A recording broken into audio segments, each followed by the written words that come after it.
أرسله بالحق بشيرا ونذيرا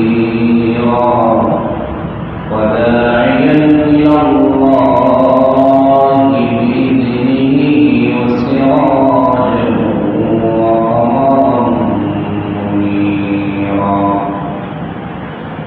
أما بعد فقد قال الله تعالى في كلامه المجيد وفرقانه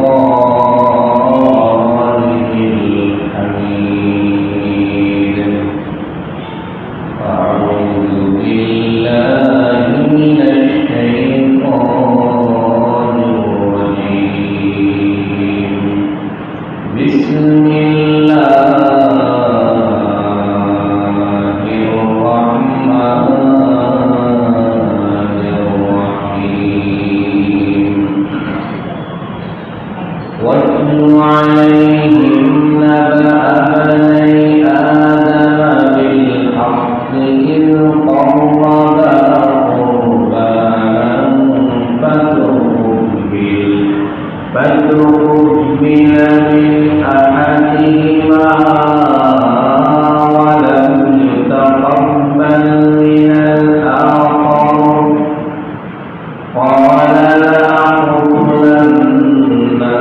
قال إنما يتقبل الله من المتقين. لئن بسطت إلي يدك لتقتلني ما أنا بباسط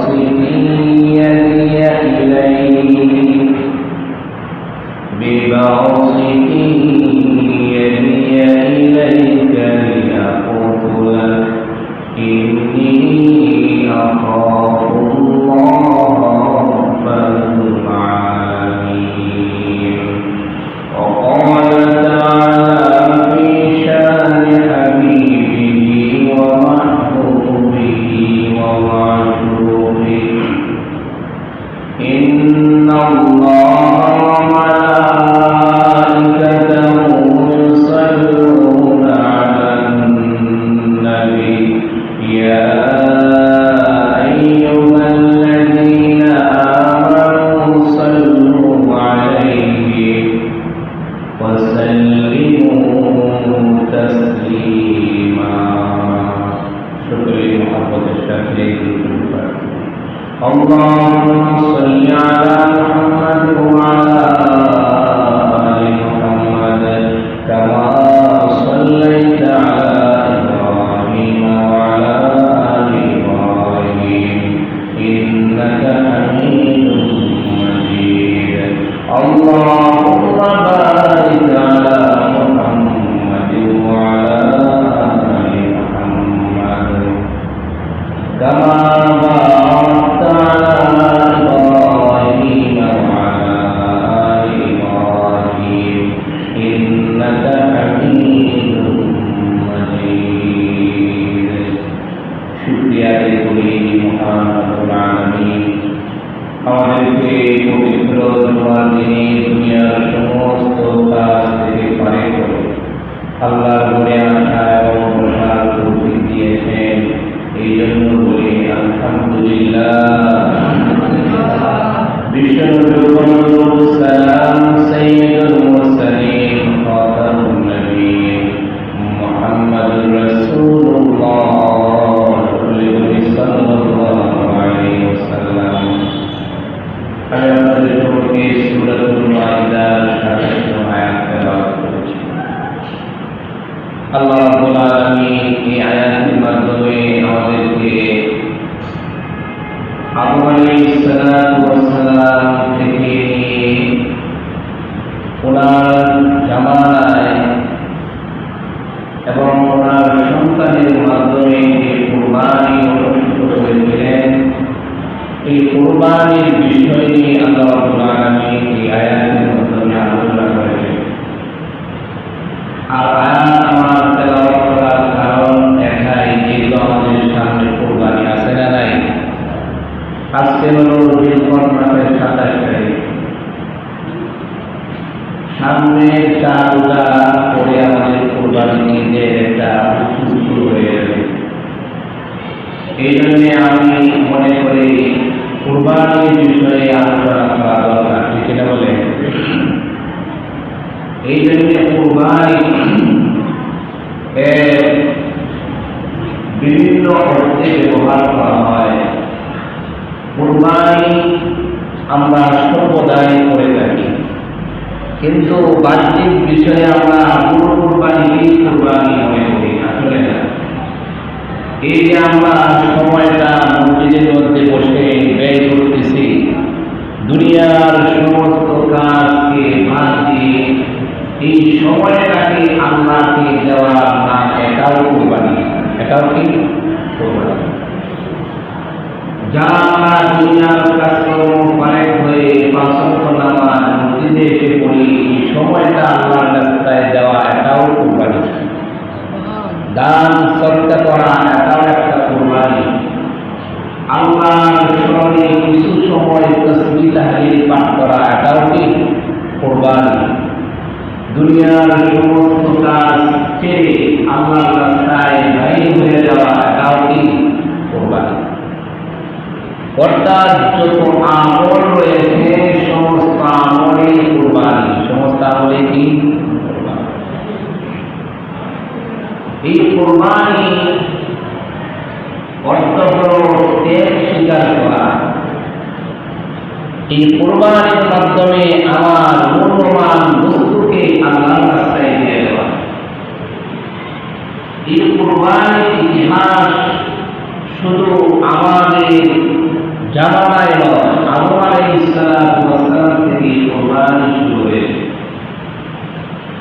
আল্লাহ বলেন, ওয়াতলু আলাইহিম নাবা বানি আদম বিল হাক্কি ইয কাররাবা কুরবানান ফাতুকবিলা মিন আহাদিহিমা। আল্লাহ রাসূলকে বলেন, ওয়াতলু আলাইহিম, ওয়াতলু হে নবী, আপনি মানুষের কাছে তেলাওয়াত করে শোনান, পাঠ করে শোনান। নাবা বানি আদম, আদম আলাইহিস সালামের সন্তানের কোরবানির ইতিহাস পাঠ করে শোনান।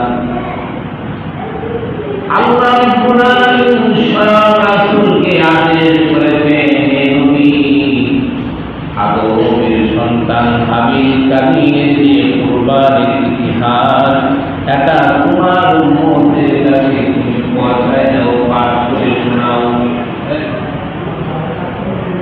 আল্লাহ রাব্বুল আলামিন বলেন, আদম আলাইহিস সালাম ওই জামানায় আদম আলাইহিস সালামের পূর্বে তিনি সন্তান হতো জোড়ায় জোড়ায়।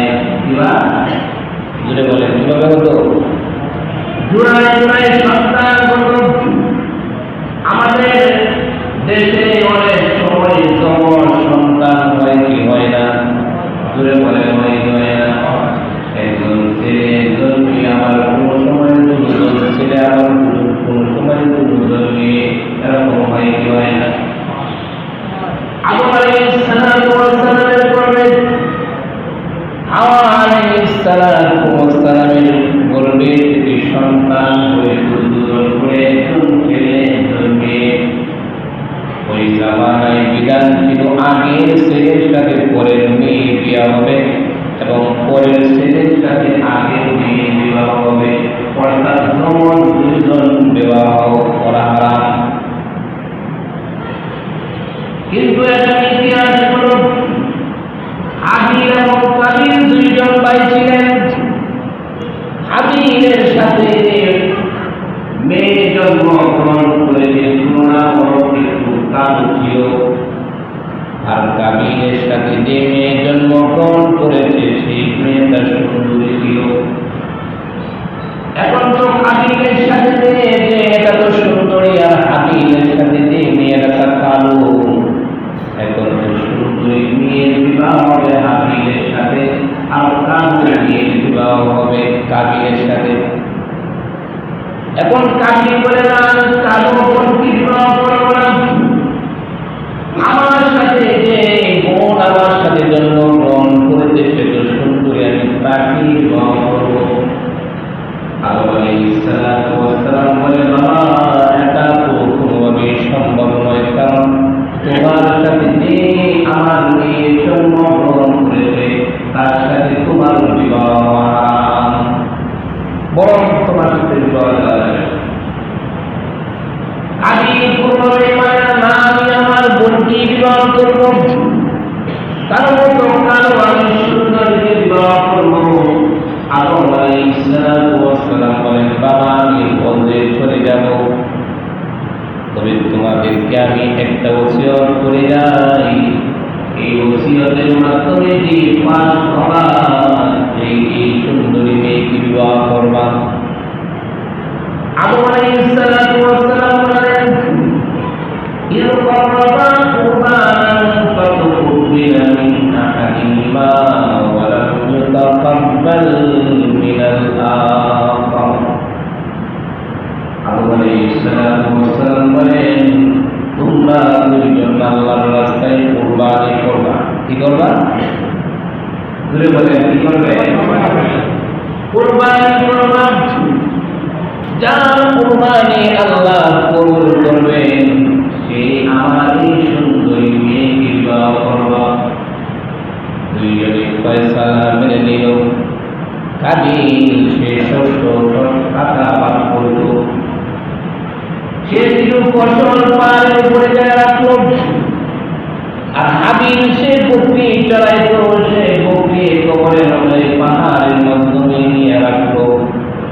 ওই জামানায় যুগ ছিল কুরবানির নিয়ম ছিল, যার কুরবানি আল্লাহ কবুল করেন আসমান থেকে আগুন এসে তার কুরবানি পোড়ায়া দেন। ওই সময় এই হাবিল এবং কাবিল যখন কুরবানির বস্তুগুলা পাহাড়ের মাধ্যমে রাখলেন, আগুনে এসে হাবিলের কুরবানিটা আল্লাহ কবুল করে পোড়ায় দিলেন। জোরে বলে সুবহানাল্লাহ। হাবিলের কুরবানি আল্লাহ কবুল করেন নাই। হাবিল বুঝতে পারলো আমার কুরবানি তো আল্লাহ কবুল করে নাই, বরং আমার সুন্দরী মেয়েকে আমি বিবাহ করতে পারবো না। বরং বাবা জীবন থেকে চলে আসে, হাবিলের সাথে আমার সুন্দরী বোনকে বিবাহ দিয়ে দিবে, এর আগে আমার একটা ফয়সালা করতে হবে। হাবিল বললেন ও ভাই তুমি যে কুরবানি দিলা আমিও কুরবানি দিলাম, তোমার কুরবানি কবুল হয় না, আমার কুরবানি আল্লাহ কবুল করেছেন। ফাতুকবিলা মিন আহাদিহিমা ওয়া লাম ইউতাকাব্বাল মিনাল আখার। আল্লাহ রাব্বুল আলামিন আমার কুরবানিকে কবুল করেছেন, বরং সুন্দরী বোনকে আমি বিবাহ করব, তুমি বিবাহ করতে পারবে না। কাবিল বলে তুমি যদি সুন্দরী বোনকে বিবাহ করো আমি তোমাকে হত্যা করে ফেলব। বলেন তোমাকে আমি কতল করে ফেলব।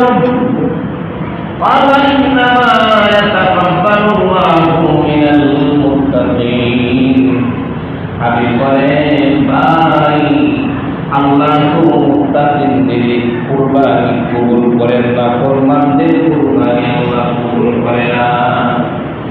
হাবিব বলতেছেন ক্বালা ইন্নামা ইয়াতাকাব্বালুল্লাহু মিনাল মুত্তাকিন। ইয়াকিনের সাথে আল্লাহর রাজি খুশির উদ্দেশ্যে যারা একমাত্র কুরবানি করে, ইসলামের বিধানের উপরে রেখে থেকে যারা কুরবানি করে, একমাত্র তাদের কুরবানি আল্লাহ কবুল করেন। আমি হাবিব বলার মুত্তাকি মানুষ। হাবিব কি মানুষ? জোরে বলেন কি মানুষ? মুত্তাকি আপনি মানুষ জানেন। قال إنما يتقبل الله من المتقين। হাবিব বলতেছেন লাইন বাসাতা ইলাইয়া ইয়াদাকা লিতাকতুলানি মা আনা বিবাসিতি ইয়াদিয়া ইলাইকা লিতাকতুলা। হাবিব বলে ভাই তুমি যদি আমার উপরে হাত প্রসারিত করো,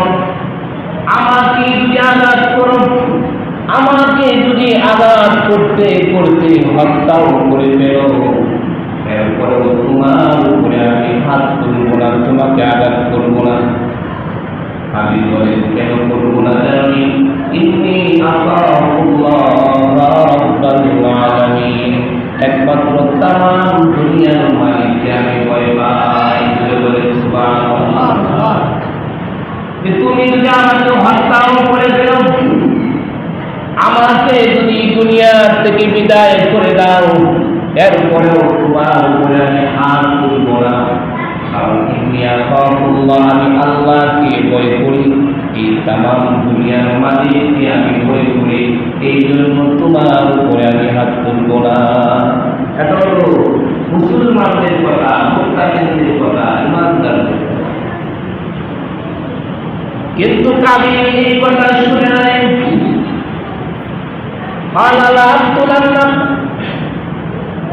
إني أخاف الله رب العالمين إني أريد أن تبوء باسمي واسمك فتكون من أصحاب النار وذلك جزاء الظالمين। হাবিব বলেন, তুমি যদি আমাকে হত্যা করো, তুমি জালেমদের অন্তর্ভুক্ত হইবা। শুধু জালেমদের অন্তর্ভুক্ত হইবা, শুধু তাই নয়, তোমার ইহকাল এবং পরকালও তোমার ধ্বংস হয়ে যাবে। জোরে বলেন নাউযুবিল্লাহ।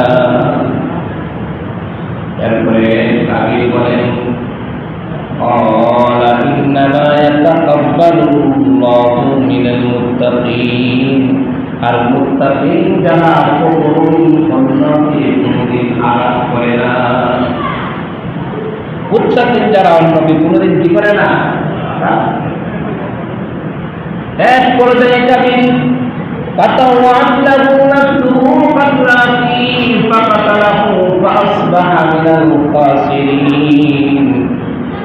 এক পর্যায়ে দুইজন কথাবার্তা তর্ক বিতর্ক করতে করতে এক পর্যায়ে কাবিল হাবিলকে হত্যা করে ফেলে। জোরে বলেন নাউযুবিল্লাহ। এক পর্যায়ে হাবিলকে হত্যা করে ফেলে। এই দুনিয়ার মাধ্যমে সর্বপ্রথম যে হত্যাকারী তার নাম হলো কাবিল। তার নাম কি? আর যে লোক হত্যা হয়েছে তার নাম হলো হাবিল। জোরে বলেন কি নাম? এই জন্য মুফাসসিরিনে কেরাম বলেন, দুনিয়ার শুরু থেকে কিয়ামতের দিনের আগ পর্যন্ত যত হত্যা হবে, যত খুন হবে, এর একটা নেক গুনাহ তাই কাবিলের আমলনামায় পৌঁছে যাবে। জোরে বলেন নাউযুবিল্লাহ। যত হত্যা হবে এর একটা পাপের প্রায়শ্চিত্ত এই কাবিলের কবরে পৌঁছে যাবে। জোরে বলেন নাউযুবিল্লাহ।